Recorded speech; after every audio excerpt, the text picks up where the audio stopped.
Tere taas, Karin ja Urmas siin. Tere ka minu poolt. Täna räägime planeetide transiitidest ja tsüklitest. Milleks neid ära kasutada? Millal midagi alustada? Millal puhata? Sa, Karin, oled sellise teema siin kokku pannud ja võib-olla käime siis läbi, et räägi meile lähemalt, mis selle asja mõte on. No, transiite on alati hea vaadata, sellepärast et transiidid kõigepealt on need hetkel taevas liikuvad planeedid, mis mõjutavad siis kas meie sünnikaarti, meie ettevõtte sünnikaarti ja need planeedid siis aktiveerivad teatud kohti meie sünnikaartidel ja see omakorda toob esile mingisuguseid uusi teemasid, võimalusi või siis ka väljakutseid.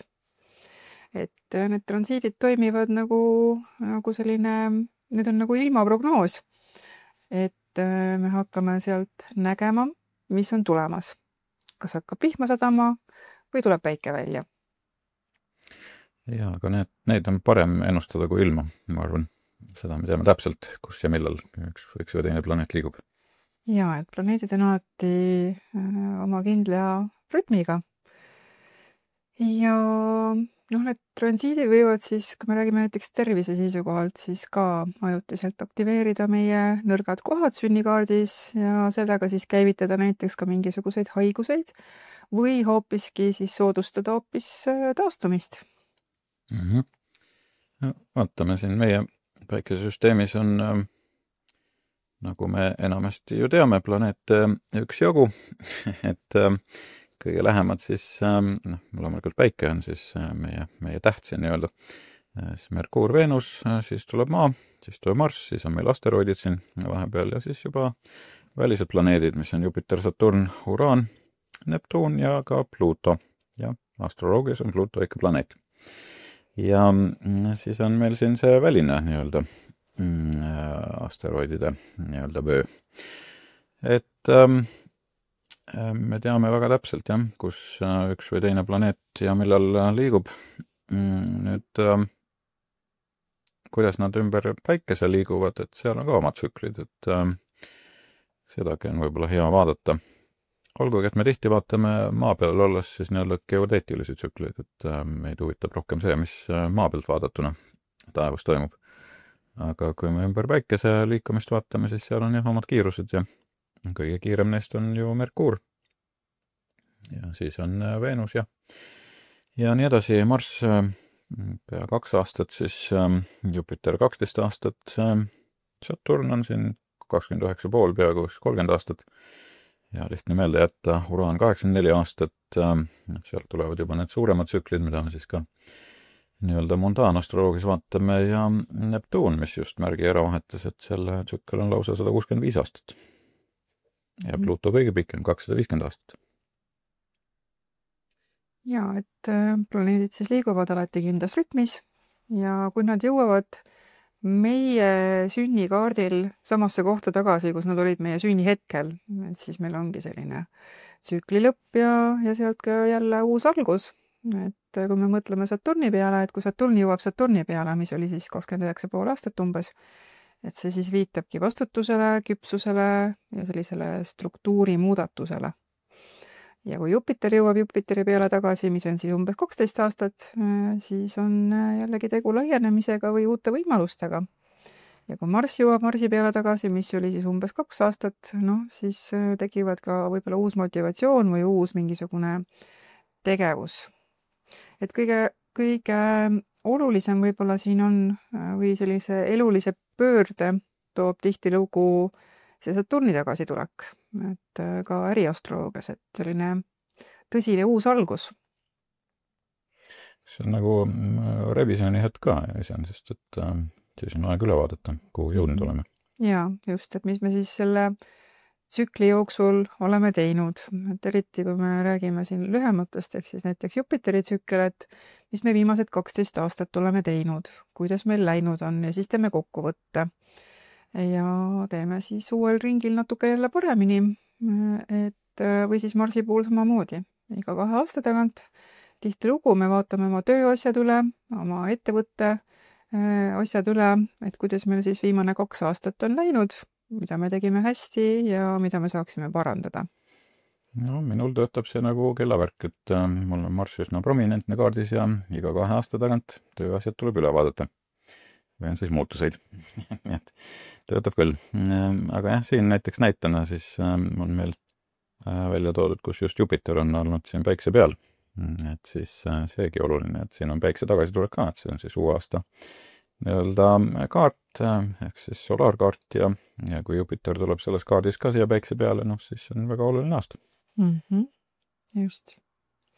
Et miks neid transiite üldse jälgida, ongi siis see, et me teame, millal me seda saame alustada uut projekti, näiteks nagu siin Jupiter jõuab päikese peale, siis on väga hea aeg hakata laienema. Ja siis me ka ei imesta, miks me oleme vahepeal väsinud, sest et planeedid võivad tuua ka sellist aega, kus me olemegi natukene väsinud. No kui Saturn jõuab päikse peale, see on tihti väga, väga kurnav periood, eks ole. Just.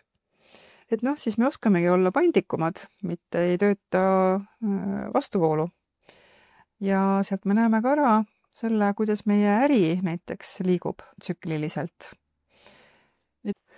Et kuidas seda kõike siis praktiliselt ära kasutada.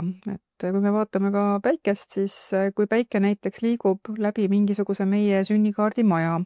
Sünnikaardil on meil alati 12 maja, et siis esindavad mingisuguseid teatud teemasid, mingeid valdkondi ja päike liigub meil mingis majas, siis see valdkond saab ka tähelepanu. Näiteks kui meil päike liigub teises majas, milleks on raha, sissetulekud, hinnastamine, eneseväärtus, siis see valdkond kõik saabki rohkem fookust. Me tegeleme selle teemaga, me paistame rohkem välja selles valdkonnas.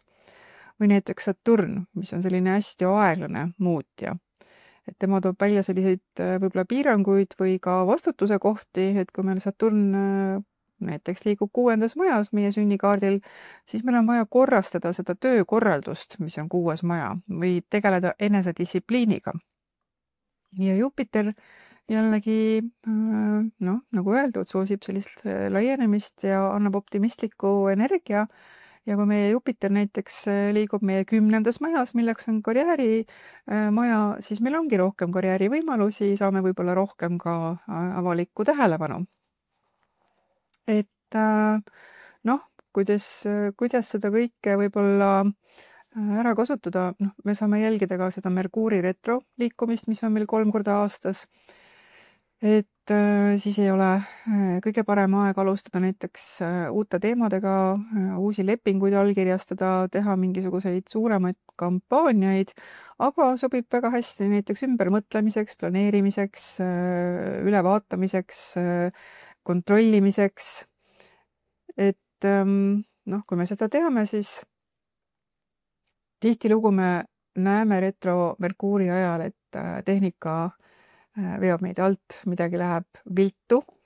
Kui meil on oma ettevõtte, siis tihtilugu, ma ei tea, failid lähevad kaduma või kirjad kaovad ära, post ei taha hästi töötada, kliendid ei vasta ja on palju segadust üldse selle Merkuuri teemaga, mis on siis suhtlemine ja tehnika.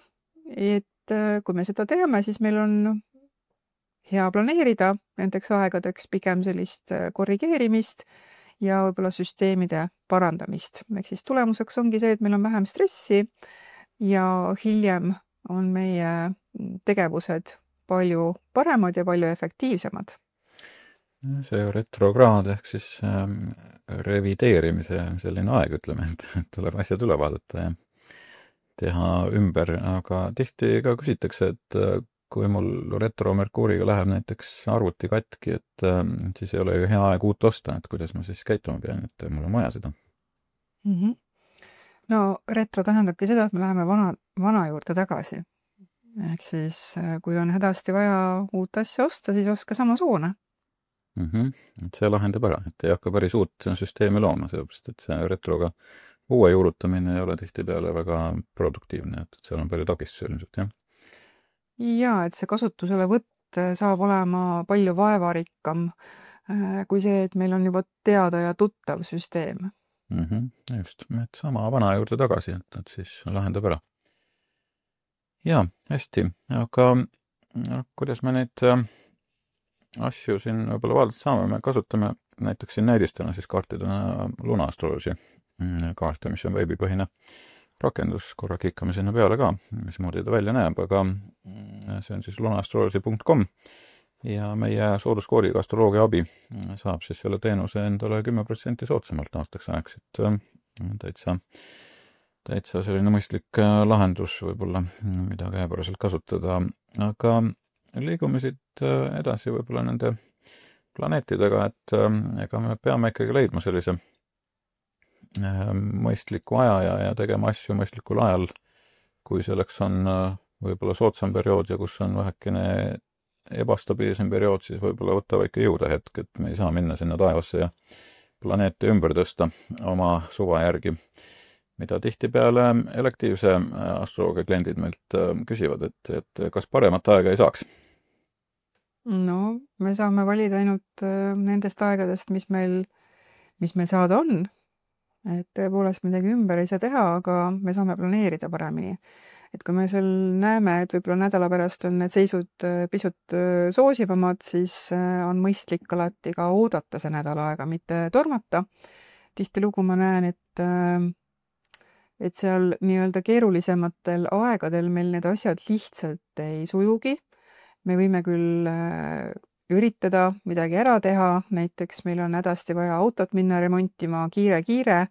Me näeme, et tegelikult seisud ei soosi seda, siis juhtubki nii, et kus me ei leia seda õiget inimest, kes oskab meie autot remontida, tulevad erinevad takistused, et me tegelikult jõuame ikkagi lõpuks sinna aega, kus seisud on suutsamad ja siis me leiame õiged inimesed ja saame oma autoga korda näiteks. Jah, siin oli just hiljuti, meil oli selline retroparaad siin terve aasta algus, kuni nüüd aprillini välja, et siin oligi väga raske leida häid aegu millegi tegemiseks, aga alati saab sealt ümber laveerida, sellepärast ongi oluline seda ka ajastada kellaajaliselt, millal midagi alustada.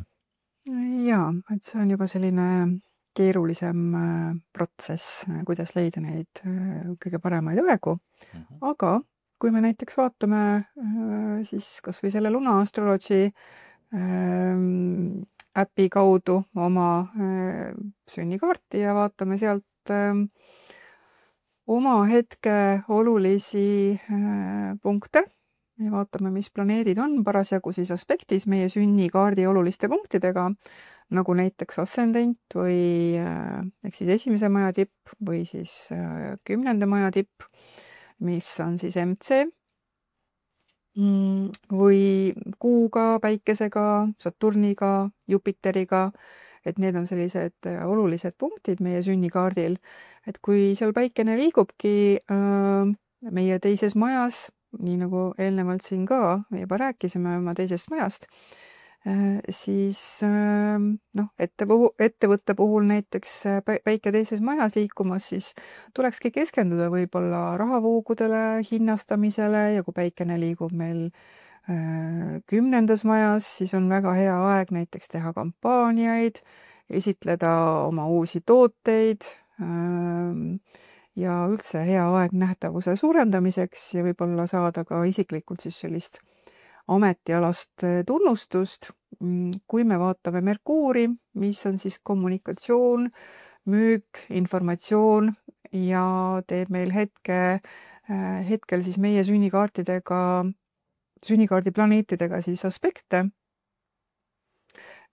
siis kui ta teeb häid aspekte, mis on siis 120 kraadi, ehk siis trigoon või sekstiil, mis on 60 kraadi, siis ongi hea aeg tegelikult suhelda, teha koostööd, reklaamid on edukamad ja nagu öeldud, kui meil on Merkuur retro liikumises, siis info liigub aeglaselt ja siis ei ole mõistlik näiteks reklaami teha ja allkirjastada suuri lepinguid seal retro ajal, et pigem teha siis selliseid sisetöid, tekste üle vaadata ja plaane nii-öelda kohandada. Ja kui me räägime näiteks Veenusest, mis on kliendi suhted, väärtus, kui ta teeb siis häid aspekte meie sünnikaardi planeetidega, jällegi trigoonid, sekstiilid, konjunktsioonid, siis on jälle väga hea aeg näiteks turunduseks, mingisuguse visuaalse, ma ei tea, kodulehe värskenduseks, suhete soojendamiseks. Ja kui Veenus teeb halbu aspekte, on pingeaspektides näiteks 90 kraadi, mis on kvadraat, või opositsioon, mis on 180 kraadi, siis võivad ka näiteks rahavool võib aeglustuda, koostöö võib muutuda keeruliseks kellegiga, et iseenesest head aspektid sobivad väga hästi toodete disainimiseks, sotsiaalmeedia selliseks täiendamiseks. Isiklikus plaanis võib-olla suhete alguseks, ma ei tea, töö alustamiseks või siis oma välimusega tegelemiseks. Need on Veenuse teemad kõik. Ja kui me räägime Marsist, mis on siis motivatsioon, tegevus, energia, kui Marss teeb meie sünnikaardi planeetidega häid aspekte, siis ongi tegutsemise aeg, on selline, kui me räägime ettevõtlusest, siis müügienergia on kõrgem.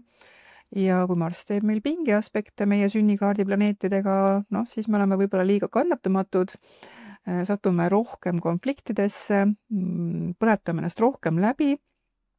Ja kui me räägime näiteks majadest jällegi, siis Marss, kui liigub meie 5. majas, siis on hea aeg alustada mingisugust loovat kampaaniat või mingisuguse muu sellise loova projektiga. Ja kui me räägime Jupiterist, ja kui Jupiter teebki häid aspekte, nagu me siin eelnevalt ka nägime, Jupiter oli päikese peal või siis teeb trigooni näiteks, ma ei tea, Kuule või Veenusele või ka Merkuurile, siis on selline tegutsemise aeg, väga hea müügienergia.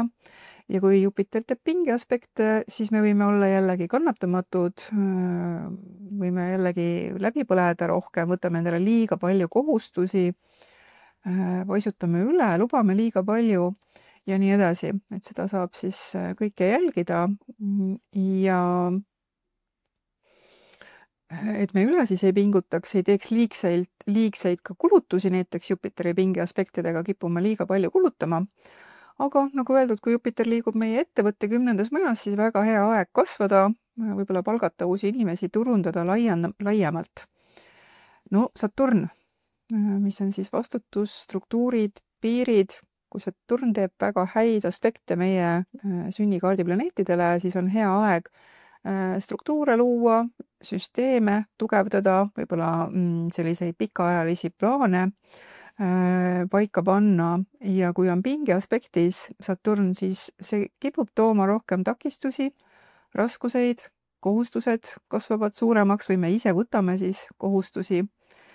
Ja Uraan, mis on siis seotud üllatustega, tehnoloogiaga, uuendustega. Kui Uraan teeb meil häid aspekte meie sünnikaardi planeetidega, siis võivad tulla väga head uued ideed. Võime tehnoloogiliselt rohkem areneda, tulevad uuenduslikud lahendused, tegeleme näiteks seal võib-olla uue programmi kasutuselevõtuga, see sobib hästi. Ja kui Uraan teeb meil pingeaspekte meie sünnikaardi planeetidega, siis see võib tuua palju ebastabiilsust, katkestusi, ootamatuseid, seega oodake seda, mida te ei oota. Kui Uraan näiteks liigub läbi meie 2. maja, mis on päris pikk aeg, siis me võime muuta oma näiteks äriteenimismudelit, kui see on ettevõtte kaardis, või siis tuua turule uue makselahenduse. See ka sobib siia hästi. Neptuun on siis intuitsioon, segadus, aga ka loovus. Ehk siis, kui Neptuun teeb häid aspekte, siis me olemegi väga loovad, inspiratsioon on kõrge ja sobib hästi selline ilus toodete pakendamine siia, et jällegi võime oma kodulehte siis kaulimaks teha või ka sõna otseses mõttes tooteid ilusamaks muuta. Ja kui Neptuun teeb meil pingeaspekte meie sünnikaardi planeetidele, siis on võib-olla meil fookus paigast ära ja me päris hästi ei näe, mida me teeme või usaldame liigselt inimesi, keda me ei peaks usaldama. Ehk siis meil on natukene need signaalid sassis ja udune. et aga Neptuuni aspekte võiks kasutada pigem siis sellise loova töö tegemiseks ja võib-olla ka vaimsete tegevuste arendamiseks. Ja Pluto toob palju muudatusi, transformatsioone, on selline sügavalt muutev planeet. Kui ta on meil heas aspektis, siis meil ongi väga hea võimalus teha põhjalikku sellist uuendust, sügavalt ümber kujundada midagi. Ja kui ta teeb negatiivseid aspekte, siis võivad olla sellised kontrolli küsimused, kriisid või ka võimuvõitlused. Igal juhul miski tahab meie elust lahkuda ja pigem ongi mõistlik sellele siis minna lasta, selleks, et saaks selle peale seda midagi uut ja paremat tulla. Et kui Pluto näiteks liigub meie 4. majas, meie sünnikaardil, siis ärikaardis või ettevõttekaardis võib see näidata siis seda, et me muudame äri sellist vundamenti, tööviisi või struktuuri või ka väärtuseid. Ja oma isiklikus kaardis võib see näidata siis peremuudatusi, kodumuudatusi. Ja kui meil ongi meie ettevõttekaardis liikumas siis Jupiter päikese peale, nagu me siin näeme. Jupiter on meil sõnni märgis 27 kraadi ja ettevõtte päikene ka 27 kraadi sõnnis. Siis see aeg võiks olla väga-väga hea ettevõtte laiendamiseks ja võib-olla ka rahvusvaheliseks turunduseks, sest et Jupiter on meil ka rahvusvahelisus. Eriti kui ta on niiviisi 9. majas, nagu ta siin sellel pildil on. Ja kui meil Pluto teeb näiteks opositsiooni, siis meil on vaja teha väga ulatuslikke ja sügavaid muudatusi oma uskumustes võib-olla, või on vajadus muuta siis suunda või ka siis näiteks ettevõtte puhul turusegmenti. Nii et neid aspekte on hea ette vaadata, neid me näeme siis kuu, 2 või siis ka aastaid ette, sellepärast, et me teame planeetide liikumist, nende liikumiskiirust. Jah, kõige olulisem on võib-olla kirja panna olulised algused, kas või siis ettevõtte loomine, et seda saab siis hakata prognoosima sealt edasi. Ja tuleks ta siis kellaajaliselt ikkagi panna, et tihti me ikkagi võtame selleks aluseks siis riigilõivu maksmise, et see on see hetk, kui tekib nii-öelda see ametlik dokument. Jaa, et ettevõtte puhul tõesti esimene ametlik dokument, aga näiteks kui te avate mingisugust kohvikut või poodi või kas või siis e-poodi, et siis võib-olla see esimene ost on esimene dokument, et see aeg võiks kirja panna, et see räägib meile siis sellest konkreetsest poest või kohvikust. Just, et neid asju saab ajastada ja seda loomulikult on parem ka astroloogiga koos paika panna. Jah, et alati saab siis valida nendest aegadest, mis meil pakkuda on, selle parima. Et siis ongi parim aeg sellest hetkest, mis meil siis kasutada on, et tõepoolest me midagi nagu päris kardinaalselt ümber teha ei saa, et kui meil üldised seisud ongi sellised natuke kehvemad, siis tuleb neid lihtsalt sättida natukene niiviisi, et see tulemus oleks võimalikult soodne meie tegevustele. Jah, ja loomulikult iseenda sünnikaart peab ka toetama neid tegevusi ikka, et kui seal ei ole sellist hetke, siis ei ole midagi teha. Et me saame küll aidata ka kinnisvaramüügiga ja nii edasi, aga kui enda kaart ei soosi, siis ei aita ka need parimad ajad seal, et tuleb oodata, kuni enda transiidid paremaks muutuvad. Jaa, et tihtilugu nii on, et enda sünnikaardil on teatud piirangud, aspektid ütlevad, et veel ei ole õige aeg ja tihtilugu inimesed on siis ka sellised frustreeritud, et miks ma ju tahan, et see saaks juba kiiremini tehtud, et ma saaksin oma kinnisvara näiteks müüdud või midagi sellist. Siis seal enamasti on ikkagi mingisugune põhjus, kas siis midagi on veel tegemata jäänud, et me hiljem saame tegelikult aru, et sellepärast siis, et nüüd ongi hea, et see natukene hiljem juhtus näiteks, et aga sellel hetkel me tihtilugu ei mõtle selle peale, me keskendume sellele, et ma tahan ruttu, aga ma ei saa ja keegi piirab mind, mõtlemata sellele, et miks need piirangud on. Et võib-olla me saame teha asju veel paremini, kui me need rahulikult läbi mõtleme ja rahulikult ootame. Järelikult on mingisugused sellised olukorrad veel tulemas meie ellu, mida me veel hetkel ei tea, millest me just pärast saame aru, et miks oligi hea, kui me ootame. Just, aga jah, tihtipeale inimesed ikkagi väga tahavad midagi ja siis üritavad või neljaks seda saavutada. Et kas või noorpaarid, keda me seal oleme näinud, kes lapsi soovivad saada, et kui ei ole sellist seisu kaardis, siis ei tule. Ja nii ta kahjuks on jah, et tuleb oodata seda õiget aega, ütleks siis niiviisi ja see, millal see õige aeg tuleb, et selleks ongi hea vaadata neid aspekte.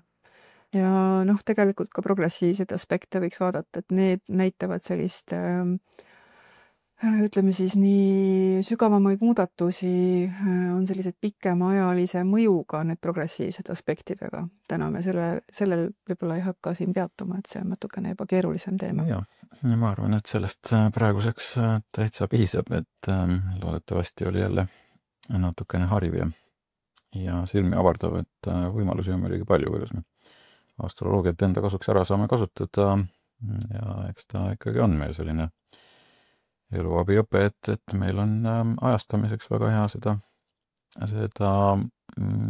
siis teadust nii-öelda, me nimetame seda teaduseks, ikkagi kasutada.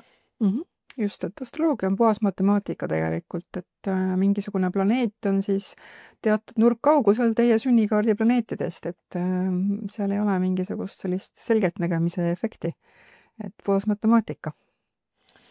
Just, aga kui teil on küsimusi, siis võtke julgelt meiega ühendust ja katsume siis nendele ka vastata või kui on teemaettepanekuid, siis andke ka julgelt teada. Just, jääme ootama teie kirju ja minu poolt siis kõigile kõige paremat ja kohtume jälle järgmisel korral. Kõike head teile!